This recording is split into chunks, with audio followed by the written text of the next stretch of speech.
Years ago, when I was in my 30s, I felt like I was living in a 50-year-old body. I was exhausted, I was anxious, needed a nap every afternoon. I was in menopause, I had hot flashes, my bone health was deteriorating. I ended up with osteoporosis. I was just falling apart. And I knew, I was like, gosh, this can't be what's happened. My doctors even would say that I was, I had exploratory surgery, and they told me that for my infertility, and they told me that my ovaries were all shriveled up, that of a 50-year-old. Oh, that was heartbreaking. But what surprised me the most was that it all started with something that I didn't even know had happened, really. It didn't register. So let me back up. I graduated college, and I was fortunate enough to get a job in Boston working at a financial institution, and it was awesome job. Worked for 10 years, worked my way up the corporate ladder, worked on Wall Street in Manhattan. But when I moved to the Midwest, I started working in adaptive recreation called Courage Alpine Skiers.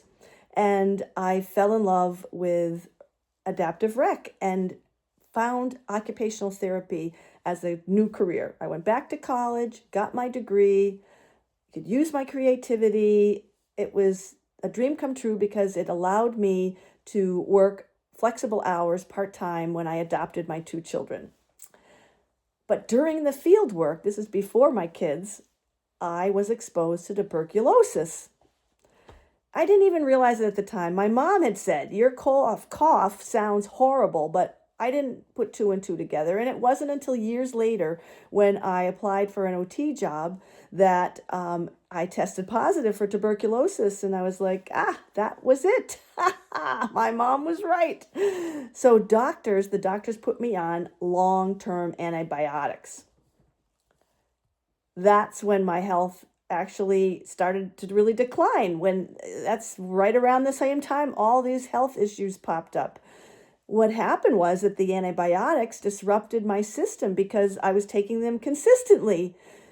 And it pushed me into early menopause. It created my infertility. It created my arthritis to crop up years before it should have. All my family, it runs in my family, but it showed up because my whole insides were inflamed from the antibiotics, because the antibiotics also kill your good gut bacteria. So my anxiety, my low energy, my daily afternoon crashes, my hot flashes, my poor bone health, my infertility, it was it was awful. I felt, geez, what is this? What the future holds for me? My health just falling apart. On top of it, with my osteoporosis, I broke the same leg twice. It's the same injury that Lindsey Vonn happened, but she did hers in one ski fall. Mine was at a chairlift accident, getting off a ski chairlift, and the other I was rushing to go cross country skiing and slipped in my boots on some unseen ice. So I broke the same area like Lindsey Vonn. I have had two surgeries, 11 screws, two plates, and a 14-inch rod in my left leg alone. Same leg. It was crazy. I learned a lot though during my recovery from my fractures, because I started to apply my occupational therapy skill set to my own recovery, right? I've realized that my body and our bodies function as a system, not isolated parts. Because as an occupational therapist, I know about daily habits. I know about uh, taking care of yourself. I know about what you do consistently. I, uh, I, it's all cumulative. I think outside the box on how to do different things. And it, when I applied that to myself with the daily rhythms, my nervous system regulation knowledge, all these small routines affected my body and helped my recovery. And then after I recovered, I just carried on with these principles and these small routines and these systems, and it's worked so well. Health really isn't about dramatic fixes. even though, yes, my broken leg needed a dramatic fix, they had to put an external fixator on it and then go back in and take that out and then put in all the 11 screws and 2 plates to hold my lower leg together. Yes, that is a dramatic fix.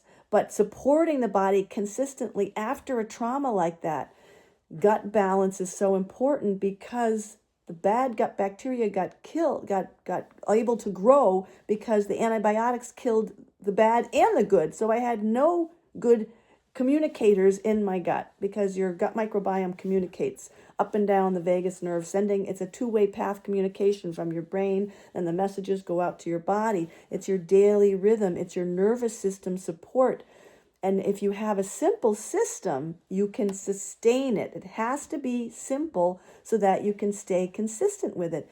And that's what all these things that I talk about are. They're simple, sustainable systems that support your body within. And therefore, you just get this steady balance. You feel grounded. And I call that your steady buzz because in today's world, we're always got things demanding on us from the environment. There's always something to do with this, with the technology today. You're always having to look at screens. So what I've become knowledgeable of and passionate about is I share what I have learned over my course of my experience. And I share that with women in particular because women juggle a lot: work, family responsibilities, and I want women to feel grounded and capable because of the ripple effect. If women who are the backbones of their families and communities are grounded, there's the ripple effect of all the people that they come in contact with. And women come in contact with a lot of people in their lives. This is so important. It's because when the body feels steady, women can handle whatever life brings. So you keep it simple, stay consistent. That's how you build a steady buzz.